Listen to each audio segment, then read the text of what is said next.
This is VSiN, the sports betting network. The numbers told the story, they always do. It's one of those idiots who believe in analytics. This is a numbers game with Gil Alexander on VSiN. Good Thursday morning to you. It is a numbers game at VSiN, the sports betting network, VSiN.com, Game Plus, iHeartRadio, YouTube TV, and of course, SiriusXM channel 158. Gil Alexander, Kelly Midland on this Masters morning. First round at Augusta. Let's go. Ready for it, man. We could be distracted all morning long. You'll forgive us. We'll be watching the scoreboard. We might not be. As soon as Circa figures out how to get the Masters on the TV. It's always tricky. It's always an adventure every year. Don't they have a vice president of content or something like that? I did. Can you help us out? I think 3 different times yesterday I tried to pull, including on the air yesterday, I tried to find a comprehensive guide of when things would be on certain places. Yeah, it's tough. I thought it was really sad that you couldn't really find that good of a guide of telling you when everything would be on where. That's why I was asking you yesterday. I was like, where are we watching this? What channel? Yeah, we are Masters.com ESPN Plus for the next couple hours, I believe. And then we shift to Amazon Prime at 10 Eastern. 10 Eastern or 10 Pacific? Actually, I think it's 10 Pacific. On the show today, Dave Ross, who you just heard on By the Books, co-host of By the Books with Jensen Lewis, he will join us here in about a half hour to talk Masters, first round, and of course UFC 327. While he's here, we might as well ask him about UFC 327. We'll get his thoughts on the main event and other fights on this card, which, by the way, if you look up and down this card, you ready for this UFC comment from a non-UFC guy? Yeah, what you got, man? There's like no massive favorite. You know how you look at a UFC card? I love that, yeah. Finally, like this looks like a normal tennis card or a baseball card, so they're all kind of muted, right? So they're all competitive. I've always thought, since boxing's not as popular anymore, right? And when UFC they're so tied to gambling. Yeah. I always thought you needed a better mix of that, but I understand constructing the cards, you're not thinking about that ahead of time. Well, maybe they should think about it. They should. Yeah, I like it. Zach Cohen will join us today, half the Zach and Crack comedy duo. By the way, Crack is not here today. Crack is traveling to Augusta. So we don't have Crack today. I apologize for that. Joe Sheehan will join us, talk Major League Baseball. Carl Sack from Killer Sports on the National Basketball Association. He has been on a tear, absolute tear in what is, the doldrums of the NBA season. He has managed to figure out a way to exploit it night after night after night. One of the best. One of the best, for sure, if not the best. Masters leaderboard right now. We have co-leaders Jose Maria Olazabal, who won this tournament in 1994 and 1999. He is 2 under through 7, and Sam Burns has now tied him up at 2 under. Sam Burns 2 under through 2 in the early going of his round, in the very early stages, of course, of the 90th Masters at Augusta. 1 stroke back, Max Homa. Let's keep an eye on that, Kelly, if you know what I mean. Kurt Kitayama. Jake Knapp, your boy. First round leader bet for me on Jake Knapp, so hopefully he keeps the birdies coming. Shane Lowry also 1 back. Early stages of, again, the 90th Masters. The youngest of all the majors, but perhaps the most prestigious. At least that's how we view it here stateside. Mm-hmm. That's for sure. We will keep track of this all morning long. The big names have yet to tee off, but they're about to. In about 4 minutes, we have the trio of Schauffele, DeChambeau, and Fitzpatrick. So it's about to get interesting. Let's go. Let's go, Fitzy. Let's go. Yeah, Fleetwood, Reed, and Batia. Even before that, they just teed off. So here we go. 3 first-round leader bets from me in case anybody cares or wants to follow along. I mentioned Scheffler yesterday. I did get in on him, 14-1, and then I played a little bit of Knapp and Nikolai Højgaard at 50-1. It's funny you should mention that, because late night last night, you know, you're like, oh, anything else I have to do here before I go to bed? Yep, just fired on a whole bunch of master stuff. Zach Johnson, top senior, joined you and Felica on that. Got her up, top debutante, Scheffler, and got her up first round leaders. Nice. Which are also my two outrights. Yeah. Yep. No, I think that we talked a little bit about it yesterday. I think if I'm betting Scheffler first round leader. I think just kind of how the prices work. If you're betting them outright, I think you're definitely tacking on a little bit of first round leader. You got to. Scheffler, by the way, will not tee off till after we're off the air, more than 3 hours from now. So obviously, you know how this goes. 90-plus golfers, small field, but yet they will tee off in due time this morning as we do the show. I do have one tennis play this morning. It was supposed to be 2 for subscribers at VSiN.com/picks, but one of the matches got canceled before it even happened. I had Angelina Kalinina against Donna Vekic. That match is not going to happen, so that's a refund. But I am on a dog here this morning. I don't think this starts till after we're off the air either, but I am on Tamara Korpach, plus 164 versus Anastasia Potapova. You got that, Kelly? Korpach. Hey, I've seen Potapova before. Yes, I don't know if have. I've ever seen Korpach before. Oh, you've seen Potapova before. Korpach right now is at plus 142, so once again, we're 22 cents better. CLV store, open for business.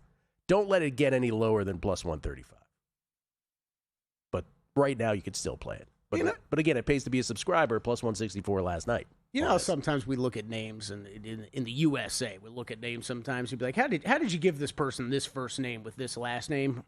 Like, Kalinina? And then you got to go another Nina up front? Oh, it's totally by design. Annalena Kalinina? Like, there's way too much rhyming going on there. I think if my last name was Kalinina, I had a baby girl, I'd be like, let's name her Angelina. Okay. It's kind of there you cool. go. Angelina Kalinina. Yeah. It's made for a song. Which is why your child's middle name should be Midland. Whatever Midland Bidlin. That's right. Like we used to call you. You lost the Midland Bidlin nickname over time. Yeah, man. Yeah. Okay. Just not as much. I mean, that was a lot of way more live betting when I was doing way more live betting back in the day. All right, Korpach is the one tennis play. Basketball last night. This happened after we got off air yesterday, but it kind of, I'm curious if it changes things for you at all in the way you perceive the NBA playoffs now. So Cade Cunningham, kind of out of nowhere. Yeah. Because we didn't think he would come back this early. We knew he would come back, but we were sort of thinking midway through the first round of the playoffs, or maybe even by the beginning of the second round. But Cade Cunningham, who is not eligible for any of the awards, even if he plays the remaining 2 games that the Pistons have left on the schedule, he's going to come up shy of the 65-game minimum. But I guess he and the Pistons figured, you know what? If you can play, collapsed lung, feeling better after that incident, maybe we sort of ramp this up early towards the playoffs, and that's what they did. Cade Cunningham in his return with the Pistons last night, a cool little double-double to kick things off of his return. Mm-hmm. So Cunningham is back in the lineup for the Pistons. Again, it doesn't matter in terms of MVP race or All-NBA or anything like that. By the way, here is your MVP race, in case you wanted to see this. Shai Gilgeous-Alexander, no relation. Minus 5,000. There's Victor at 33-1. There's Nikola Jokic at 75-1. Those are the best prices at either FanDuel or DraftKings. Keep in mind, neither Wembanyama or Jokic have officially qualified yet. They still need to play one more game of 20 minutes each. I know with 2 games remaining. I know it's 33-1 there, but man, there's a lot of respect from the betting markets apparently that Victor for Wemby, and the fact that a lot of confidence that he is going to get out there for 20 more minutes in one of these games. There's no question he will. These teams and these guys are so aware of this. Yeah, I mean, I'm sure think he will too, but yeah, we put Jaylen Brown, Luka Doncic, and Cade Cunningham on the screen just to let you know. None of them are on the board anymore for this award, but just to show you, because we kept consistent with this every day, Jaylen Brown would have qualified. Cade Cunningham would not on the 65-game minimum. And Luka, by the way, they already said he's going to miss the rest of the regular season, but just for official sake, there's his numbers. He still could afford to miss 2 of the last 3. If he popped up and played 20 minutes in one of the others, he would actually qualify too. But none of them are on the board anyway. It's a 3-man race, if you even believe that. So what about the premise? You feel differently about the Pistons now? Not quite the throwout that you had them as, perhaps? Not that you necessarily did, but people were kind of thinking of them as an afterthought. Yeah, no, I think that's fair. That was surprising yesterday to see him come back. And, you and I were talking a little bit about it after the show. Yeah, I guess it's probably just a little bit of ramp up here these last couple games, and then they're going to get most of next week off, right? So, he can rest up next week and kind of get back in the gym, back to practice and everything. And, so I guess at this point, you're expecting a near 100%, if not 100% Pistons team once they start that first round. So for sure, it does change some thinking. Absolutely. So Drew Dinsick was on. Drew Dinsick, whale capper, was on Tuesday in his normal spot here, and I asked him the question. I ask him this question every year heading into the playoffs because he has numbers on this stuff. What's the potential NBA first-round playoff series that he can't wait to exploit by the numbers, by his numbers versus what he thinks the actual series price will be?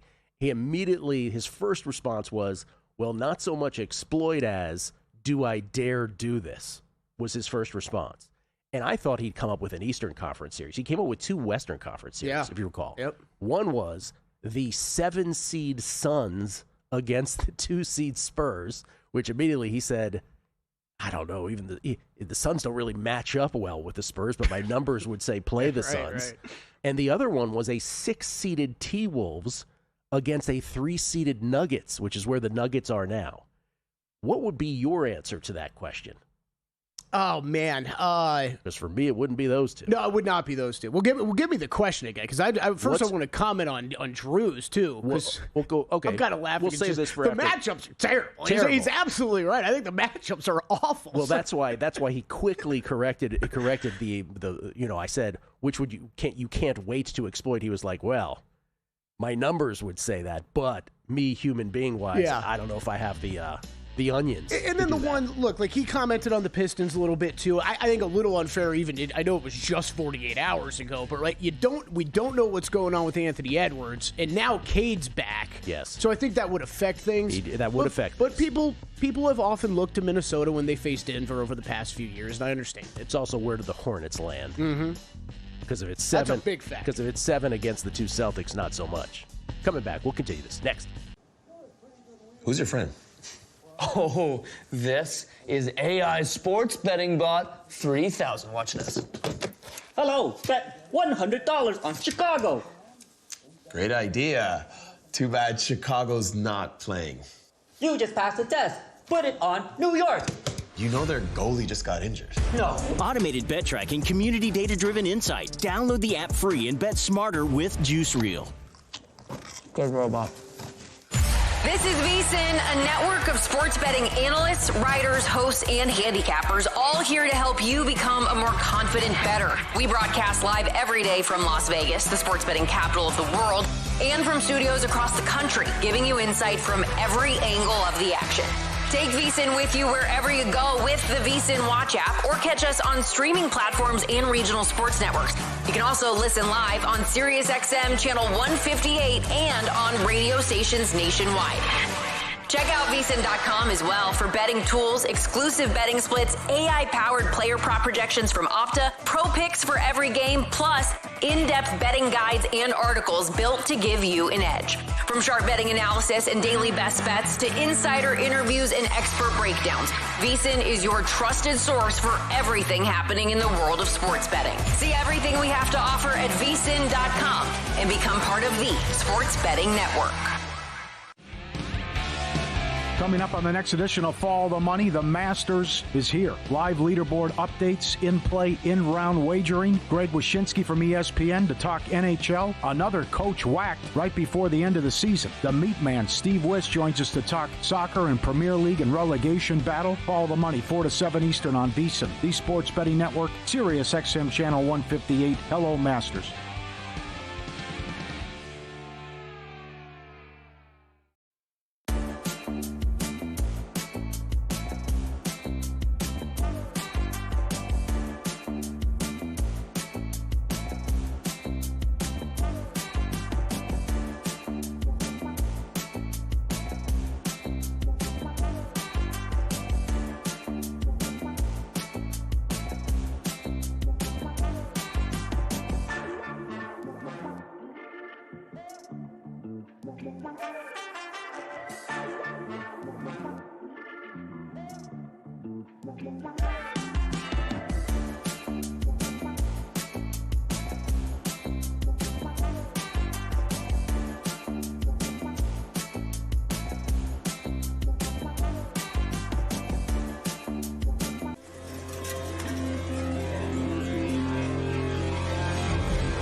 A numbers game on VSiN, the sports betting network. Numbers game, proudly brought to you by Circus Sports Casino, downtown Las Vegas. Don't forget our website. While all this is going on, of course, in full effect. Greg Peterson's MLB Best. It's at VSiN.com right now. Last-minute Masters picks. Zach Cohen's Tennis Best Bets. And coming up today, updated DRF Kentucky Derby watch list. Steve Makinen's NBA and MLB analytics reports. And a Masters Round 1 recap and Round 2 Best Bets a little later on. That's right. I got writing to do later today, Gil. Man's got to put the pencil to the paper. Not sure why I'm saying it like Bill Cosby would. Get VSiN Pro for just $9.99 for your first 30 days. VSiN.com/subscribe for all that. Jose Maria Olazabal and Sam Burns top the leaderboard at the Masters with Homa, Knapp, Taylor, Lowry, and Reed. One stroke back. Look at that. Patrick Reed. Birdie's the first. Yep. Here we go again. There it is. Masters Patrick Reed. Here we go again. Keep an eye on Max Grazerman there. Two back at even. I'm sure there's a few people out there that took a bomb price on Nick Taylor. It was he's a guy we talked about a lot, Gil. I think it was over. I think this still holds true. If you had bet, well, actually Scheffler's probably fallen off at this point. If you had just bet their outright price every single tournament, would you actually be ahead money? Scheffler had hit a point earlier this year where that had become the case. I don't know if it is any longer. Nick Taylor's the other guy on that list, though, because he's like he actually has wins and he's always like 80-1. If we get tweet speed of the book, it's very true. Jason H11, who had Jose Maria for first round leader? LOL. I'm going to predict he does not end up there. I said 1999 did. That's who had it. 1994 and 1999 did. Cliff Pappas. Kelly, check out Olazabal's second shot on the second hole. Is that a penalty? Oh, did you see that? I did not. I did not either. 2 tweets about Jose Maria this morning to kick it off. Let's see here. Chris Heath, late night looking over pending bets after adding a bunch of FRLs. I noticed I had near max wager on Cam Young in addition to what I had already staked. I messaged the book and had them remove it. So I still want him to win, but yes, now Chris Heath is in a psychological issue because somehow a max bet appeared in his account, even though he had already bet Cam Young. Then there was an additional max bet. So he calls the book. He says, hey, you got to get that max bet is not mine. Now he has this. What does that mean? I don't know. Now he has this conflict in his mind of, am I rooting for Cam Young? Because if Cam Young cashes for him, he will have removed this max stake bet from his account. Or you just accidentally bet it twice? I feel like that's what that I don't know. Oh, Mr. Masterline says, we say Zach and Crack usually. Well, Sack and Crack today. Zach and Sack today. There you go. Yeah. Carl Sack joining us later. Jose Maria Olazabal, real quick. Just updated live odds to win the Masters, 4,500 to 1. Oh, you got to get on it before it crashes. Kidding. Oh, he's out to 5,000 to 1 now. Uh-oh. 3 Jacques H, 3131 Gil. I don't always watch the NBA, but when I do, I watch the player who leads the league in triple doubles along with rebounds and assists. What does SGA lead in? Free throw merchanting? Give that man the gosh darn MVP and let's cash 100 to 1. I think 3 Jacques speaks for all Nikola Jokic fans and MVP bettors. He's the best player in the NBA. Like, why have we all collectively decided in the betting market that SGA deserves this over him? He's having an incredible season, too. This is the problem with this conversation. Is it sounds like you're talking trash about any of these. Those 3 guys at the top are so deserving. I'm not talking trash. I'm just saying the guy leads in assists and rebounds, and there is I don't know how long you've been on this earth, but maybe 90% of your life or 95% of that time on earth, someone doing that would explode your mind. Yes, 100%. No, it is amazing how used to. And this isn't just betting, just how used to we get, how quickly used to things we get with Jokic and Shohei, right? It's like, we see it for 1 or 2 years, and you're just like, that's boring now. Yeah, that's what I mean. We become normalized. It's incredible. Mikey P, hey, Kelly, what's the largest price discrepancy you've ever seen prior to a golf major? Caesars this morning had Homa 90 to 1, DraftKings 145 to 1, FanDuel 200 to 1. This blew my mind. Well, keep in mind, Mikey P, though, when you get into those kinds of numbers, yeah, it's not as large as it appears. But right. Your point is well taken, nonetheless. Yes, the implied probability difference is not as large as you think. But yeah, that's pretty big. I've seen bigger, honestly, though. Yeah. That ain't plus 150 versus plus 250, if you know what I mean. Mm-hmm. Mike Zills, Duke 90. If it's not official unless you exerted for 20 minutes, I guess according to the NBA, I'm still, Look I'm at still a virgin. There you go, Mike Zills. Well done. Well done. Finishing the NBA thought from before, though. Oh, man. So, again, the question is, because I think everybody should do this thought exercise before every postseason, anticipating the, before the series prices are actually out there. And now, with only 2 or 3 games left of the regular season, we can kind of now see it. With the exception of course, the play-ins, right? We really don't know who's going to end up 7 and 8 against the 1s and 2s. But the 3, 6, and the 4, 5s, it's starting to shape up now here. So, again, the question is, which of these series matchups in the first round that look to be materializing, can you anticipate what the series price is going to be, and then through your numbers or through your thoughts, say to yourself, oh, I can't wait to bet this team as a dog against this team. Yeah. And for Drew, again, it was, will he have the onions to bet the Suns against the Spurs and the T-Wolves, if they're full strength, against the Nuggets as the 7-2 and the 6-3 in the West? Because his numbers would say to do so. Your answer, I'll tell you what my answer would be. My answer would be if in fact the Hornets do end up as an 8 and take the Pistons, and I think this is probably the answer for most people, right? And again, with the play-in, again, for those who don't know, 7 through 10, when the regular season ends, 7 plays 8, 9 plays 10.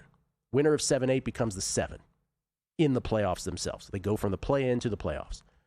The loser awaits the winner of the 9-10. The loser of the 9-10 is eliminated. The loser of the 7-8, the winner of the 9-10, then play each other for the 8 spot. 7 then plays 2, 8 plays 1. So if the Hornets somehow end up as 8, I do think that price against the Pistons, Drew's numbers were, because you followed up, said what were they exactly? He thinks that it will be Pistons around -$4. I think he said -420. His numbers would say Pistons -180. But again, was that with... Oh, I did not catch the 420 part of that. Okay. Yes. Now, was that with Cade or without? I think that was without Cade, though, at the time. Might have been without Cade. I think that was without Cade. Yeah. The one I fear, I kind of have a feeling I probably won't be involved in that series at all anymore. Now seeing that Cade's back, I still think the Hornets are going to be such a popular bet. Like what you brought up first segment, I don't know there's going to be that much value on that price. It's not exactly a secret. Yeah, exactly. I think everybody's going to be talking about that one as soon as it comes up. So I'll actually go like, this is going to be real boring. But I think the 3 that jump out to me, Gil, and no, Drew's runs these numbers all the time. Honestly, I've done this stuff in the past, and I've been off on series pricing numbers that I'm not even going to try to guess for you what I think they'll be. But I'll go to one he brought up. Whatever that Denver-Minnesota number is, I'd be really interested to see, and I'd actually be looking the other way. I'd be looking at Denver. Oh. Denver rolling in fully healthy, full strength. I understand Minnesota's given them trouble in the past. You've got Rudy Gobert there that you could throw on Nikola Jokic. Anthony Edwards is awesome, not taking anything away from him. But with what they can do offensively, Denver, and then all of these guys finally getting healthy at the right time. I've been saying it all year, but just looking for a time to jump into Denver, there really never was a great price to, in my opinion, to grab for them to go win the West. I think with OKC and San Antonio, they are still very, very live. It's those 3 teams. I don't really think anybody else has a chance in the West. But I think that Denver one would jump out to me. And then I'll go to 2 in the East. And kind of boring answers, Gil, but like whoever, if it's Knicks versus Raptors, like whatever that Knicks price is, it's probably not heavy enough for me. Like I think there probably should be bigger favorites than what they're going to be. And then same thing with Cleveland, Atlanta. This Atlanta story's been fun down the stretch. Great with them winning games. I need them to win 2 more. Their last 2 to get over a win total would be nice. Atlanta. I kind of have a feeling that Cleveland price isn't going to be steep enough. Also, we talked about MVP for a second. I keep thinking about your Rookie of the Year thing. So Cooper Flagg does not have a good game last night. And yet, you stare up at the betting market, and Cooper Flagg's still north of a $2 favorite in the Rookie of the Year. Your guy, Con Kneppel's back at plus 185. I think I'm betting Kneppel now. So I've stayed out of this the whole time, but I think this is ridiculous. And I know I was the one who said, hey, watch when he gets 2 games of, let's say he scores 45 points, and he does it twice, and he had 45 and a 50. Just like the sort of hypothetical that I gave, it manifested. But this is insane that he would be the favorite. It really is. The guy is 13. Okay, one of the cases for Shea, by the way, real quick, is he is having an amazingly efficient season. The efficiency with which he is scoring this season is absolutely absurd. Now let's talk about inefficient scoring, Gil. Exactly. Cooper Flagg is 13 for 43 in his last 2 games from the field. I think I brought this up on air the other day about his month of March. Do you know that he shot 18.2% from 3 in the month of March? That was the worst of all qualified shooters in the NBA in March. This guy is it's stat chasing. They're trying at the end because they buried him. They buried Flagg in a hole here earlier in the season with the injuries, and then they weren't letting him play. And now it's Cooper take every shot to try to go catch this. I really do think here we have the last 2-3 games of the NBA season. I think you can bet Con Kneppel at plus 185, and I think there's another category which we'll get to later where I think there's a big plus money price you can play. Dave Ross, next. Time. There's nothing more valuable. It's what drives everyone to make the most of every moment. We celebrate living large in the now. In a city where time disappears, we create experiences that electrify the soul and memories that will last forever. We go big. We go all night. And here, everyone is invited. So get loose and get loud. This is Circa. You'll have the time of your life. Laptop or phone, couch or sportsbook, VSiN goes where you go. Wherever you watch VSiN, the experience stays seamless. Live shows, replays, and sports-specific clips all at your fingertips. VSiN Watch puts you in the driver's seat. Available in Roku, Samsung, Amazon, iOS, Android, app stores, or get it direct from the source at VSiN.com. Download VSiN Watch today on your favorite app store and join us on the Sports Betting Network.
This is VSiN, the Sports Betting Network.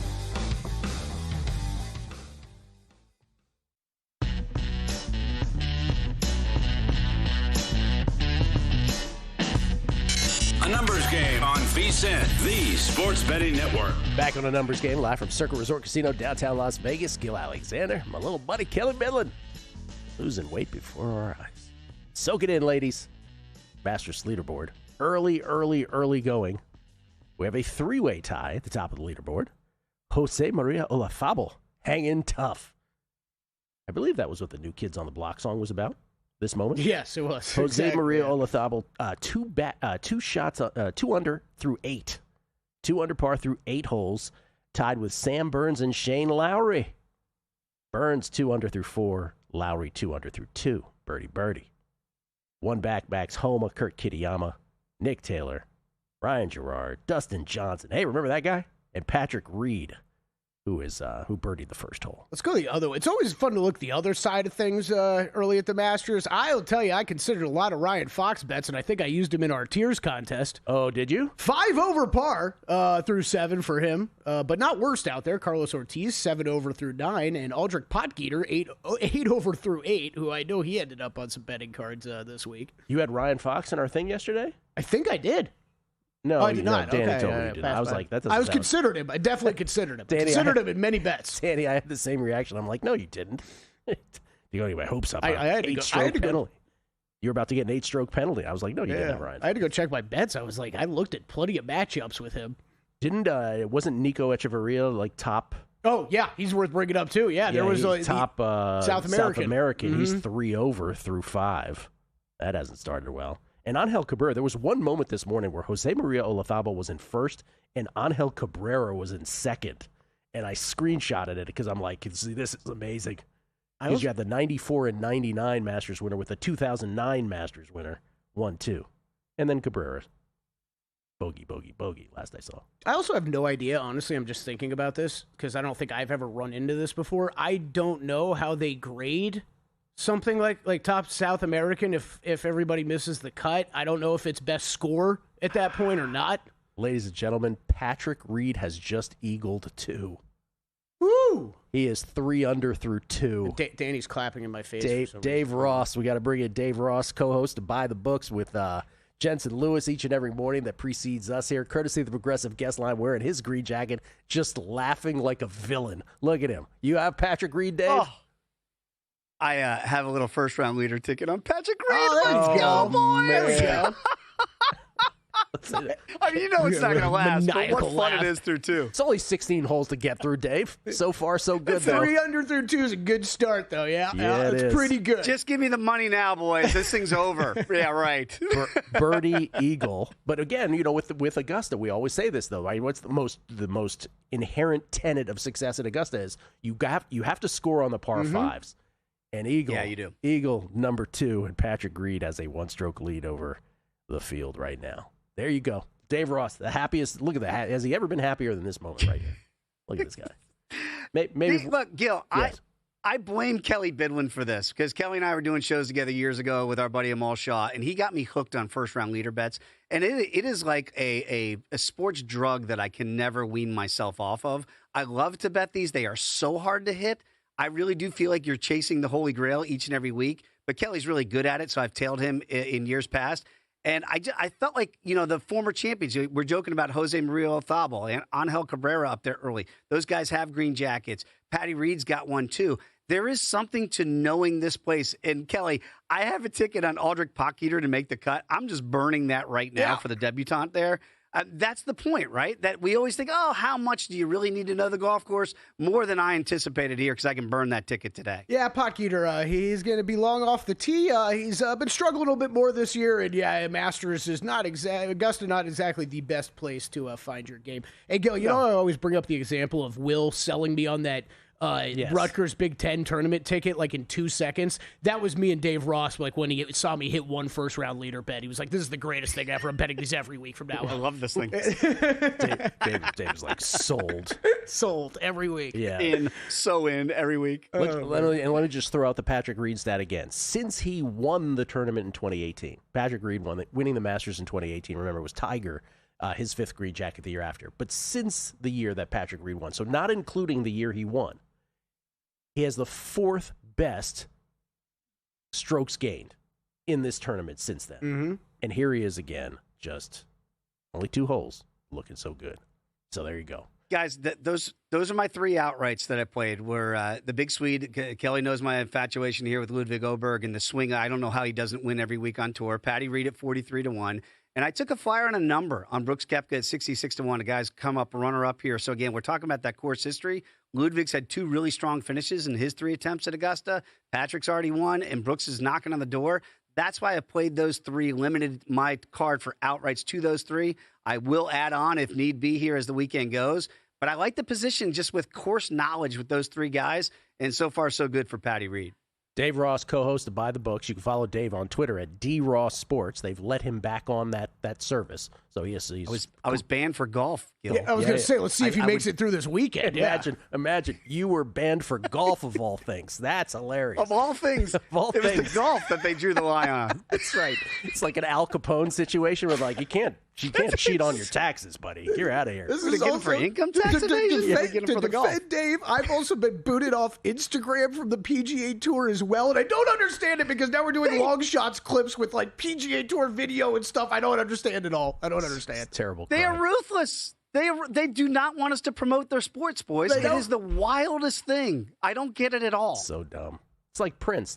Prince used to have people take down all his videos off YouTube. So God forbid any kid learns his music, right? He's like, I got to monetize everything. All right. We got to talk about UFC 327 before we let you go here. And my only comment was, and you're far closer to the sun on this than I am, the host of First Strike, which you do with Rob Moreno podcast, wherever you get your podcasts. I look up and down this card, and you'll tell me if I'm off base here.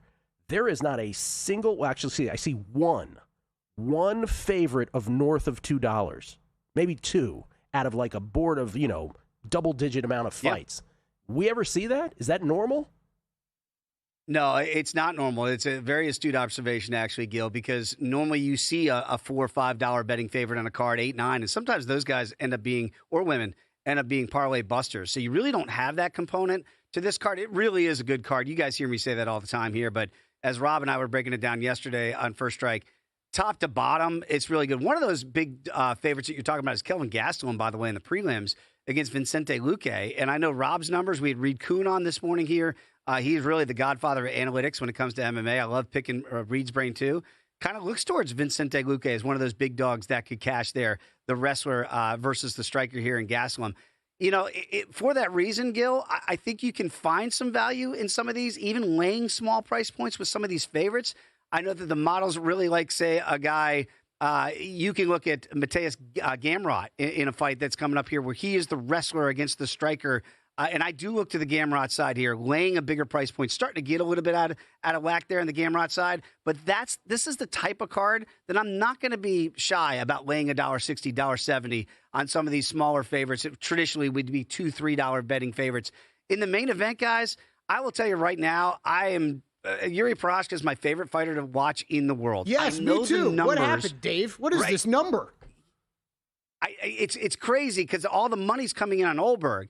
And here's the way I look at it, guys. I look at Carlos Åberg, the New Zealander, as a classical light heavyweight. And what I mean by that is low leg kicks, lead with a jab, Gil, like we've watched for decades in traditional boxing, and then the big power right hand. A classic style of kickboxing, if you will. Orthodox.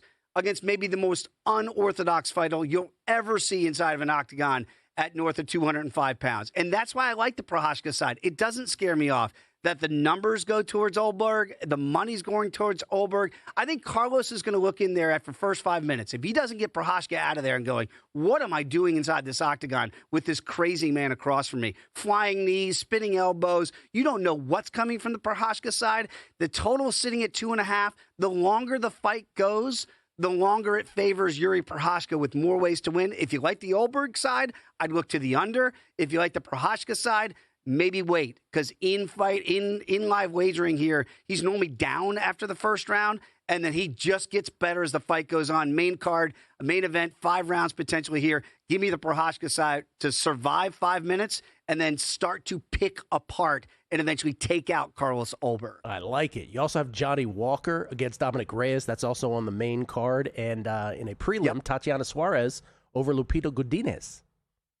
Yeah, and I know the numbers kind of favor Godinez and probably Dominic Reyes as well. But Johnny Walker's also the same type of handicap, madman inside that octagon. He has what I call Bugs Bunny knockouts sometimes where they look like they're almost cartoonish and made up. But give me those wild men, Prochazka and Walker. Suarez has to get the takedowns against Lupi. If she doesn't get Lupi down to the ground, then Godinez is going to be live for the upset. But I think Suarez will show that pedigree with her wrestling and eventually win a 3-round decision.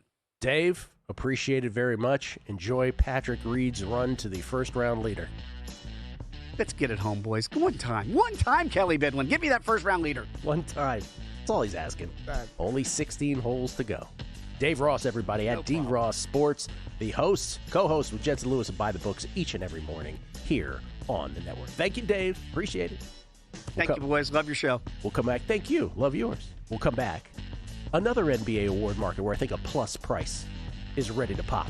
VSiN's player prop projection tool is now available for the NBA. Get projections for points, assists, rebounds, and more powered by Opta AI. On VSiN.com/NBA props, we line up our projections against the latest DraftKings odds so you can quickly spot mismatches and find value before the market adjusts. The NBA player prop projections tool is available exclusively to VSiN Pro subscribers. Check it out now at VSiN.com/NBA props and join us on the Sports Betting Network. Your favorite VSiN shows and personalities are now available to download as podcasts. Catch every hour of our live broadcast with VSiN Best Bets, or find your go-to show and download it directly. Get instant reactions to last night's games, sharp analysis on today's biggest matchups, and everything in between. Whether you're commuting, working out, or just catching up, VSiN lets you take the action with you wherever and whenever you want. Search VSiN on your favorite podcast platform and get in on the action with VSiN, the Sports Betting Network.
The Numbers Game on VSiN, the Sports Betting Network. Back on the Numbers Game, live from Circa Resort Casino, downtown Las Vegas. Gil Alexander, Kelly Bidlin, producer number 9. So much more than a producer. Kelly, can I do a tribute on a personal note? Oh, please do. Well, I finish making a bet. Okay. You go right ahead. Fashion stylist Deborah Song, who I've referenced on this show many times. Yes. Her father passed away overnight in Canada, in Toronto, outside of Toronto. A man who led a dignified life, was hit by a bus when he was 9 years old. Had to have part of his leg amputated. Led his life quiet dignity, never complained. Loved playing golf. On a day like this, he would have loved to have just sat down and watched the Masters. So just a tribute to Eugene Song. May he rest in peace on this Thursday morning. Also a tribute to someone who just, on a completely different note, because he just walked in and said hello to us. Randy McKay, who Crack references all the time. He's part of Crack's podcast. Randy McKay walks in here. What did you call him? The most dangerous. He's probably the most dangerous. Biggest threat in this casino. That's right. One of the most dangerous men in this town all the time. And he's always just walking around. He's got VSiN playing out of his pocket. He's just got a T-shirt and shorts on, sandals. He's got a banana in one hand, a muffin in the other, and he's just out to wreck some slot machines and college hockey today. Oh, shucks. I'm going to steal all this money from this place today.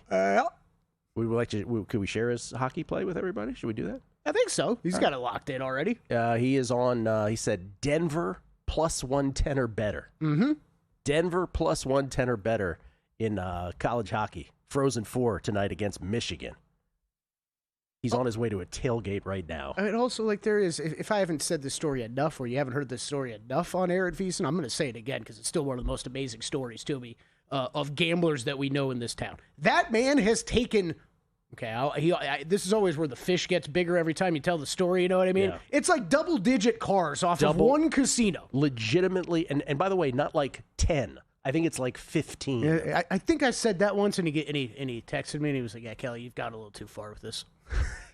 He's like, it's 12. That's why I'm going double-digit. I think it's like 10, 12. It is double-digit cars. That's what this guy has won. Anyway, Denver over Michigan, plus 110 or better. Michigan trying to win the basketball hockey Quiniela in college sports. It is amazing that it is like the same team seemingly ever. Like Denver and North Dakota, they're like every year, right? Like they're there every year, it feels like. I don't know about every year, but the BUs of the world would say, no, we're there every year, or they're one too. They're usually there. Yeah. I would say the same thing. There's probably 6 schools that I would say are there every year at the Frozen Four. It's like give me like a lacrosse Final Four. It's always like Johns Hopkins. Isn't Denver a lacrosse school too? No, it's like Johns Hopkins, North Carolina, Maryland, and somebody. Kind of feels like. You're right. I think Denver is a lacrosse school too. They're like the random one where you're like, huh, what? 2 of Gracie's friends go to Denver. Great girls. They're huge sports fans. They love that hockey team. I'm pretty damn sure it is. Yeah. Ice hockey and lacrosse. And then do you ever hear them in any other sport? Nope. Like nothing, right? Nope. Nothing. Nope. Very popular West Coast school for those who went to high school on the West Coast going to Denver. We mentioned before, we were talking about NBA awards, and I didn't point out, I just sort of said, this Cooper flag, again, with awards markets, unlike anything else in betting, you just have no idea if it's a reflection of any reality because you're handicapping the voters. Right? This is not settled on the field ultimately or on the court ultimately. This is, they play on the field, they play on the court, but then humans decide. And so we don't know if the betting market reflects any true reality. We have Tim Bontemps' straw poll as a sort of guide. And that was, that led to Con Kneppel having 80% of the vote. And Cooper Flag goes out, scores 51, then scores 45, and Cooper Flag flips to a north of a minus $2 favor. He's minus 260 right now. Con Kneppel's plus 185.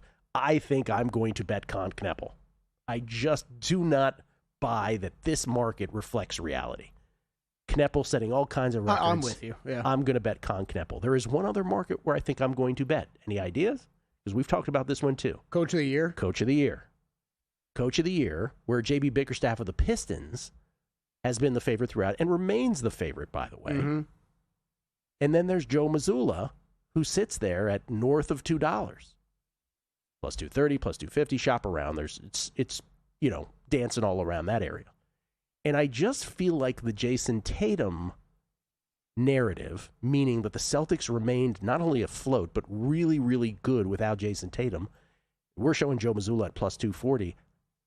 As much as we earlier, right, we did the whole impassioned thing I did a week ago about how, or 2 weeks ago, how if we were doing it in betting currency, if we were doing it in betting parlance, Mitch Johnson, Charles Lee, those guys would have, and Ott and Jordan Ott, those guys would be the votes of bettors because they've exceeded their season win total by a much wider margin than either Bickerstaff or Mazzulla have.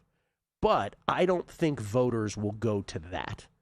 I think voters will go to the narrative, and I think Mazzulla, like Kneppel right now, remain really good bets with literally 2 or 3 games left in the NBA season. Yeah.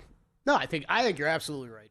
This is the one that, I bet at this probably 3 weeks ago, and one of the things I told you at that point, right, at this point with some of these awards, I'm just trying to consume as much national media that maybe are not the guys who actually vote on this stuff, that are not the bettors, that are not too close to the sun, as we like to say.